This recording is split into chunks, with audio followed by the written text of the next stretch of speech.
Me parece que sin ellas no haríamos nada. Aquí tampoco, pero allí mucho menos.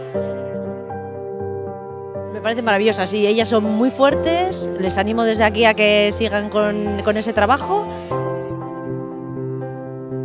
Y la verdad es que me ha encantado, se me ha hecho incluso corto, me hubiera gustado saber todavía un poco más, se me ha pasado muy rápido la verdad. Me ha encantado la mirada de ellas, de las mujeres, no solo de oírles opinar, sino intuyo verles preparar todo y transmitir la mirada de cómo enfocar todo, ¿no? La salud, su vida y sus ilusiones.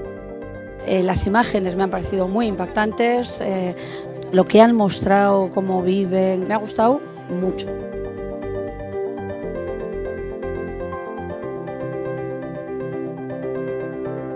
Pues lo que más me ha gustado es sobre todo la actitud, las ganas, la actitud de predisposición, de ganas de hacerlo, de comunicar.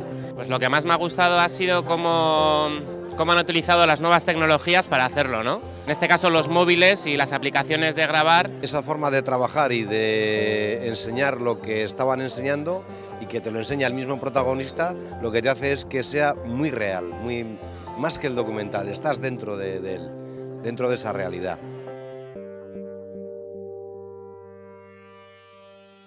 La integración me ha gustado de lo tradicional, ¿no? Con la lengua náhuatl y las costumbres, con la red de medicina moderna, por decir así, ¿no? Esa integración que hacen. Me han encantado todas ellas, todas. La que forma parte del botiquín, las parteras, las mujeres que tienen otro trabajo, pero aún así trabajan como curanderas, con las hierbas de forma gratuita y simplemente por solidaridad con sus congéneres, vamos. La solidaridad que hay entre los diferentes pueblos, que entre ellos se ayudan y lo que pueden ofrecen al de al lado y están pendientes de que todos puedan unir la fuerza para al final hacer todos juntos una comunidad más grande. Yo creo que es lo más llamativo que me ha hecho cómo se nota esa unión de comunidades en una sola. Yo quiero aprender de ellas. Me gustaría seguir aprendiendo.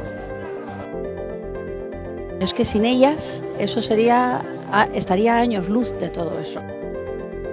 Y me encantaría animarles que sigan transmitiendo esa ilusión, esa esperanza a su gente, a su comunidad, a la salud, al desarrollo y al seguir haciendo lo mejor para mejorar sus vidas y la vida de su comunidad.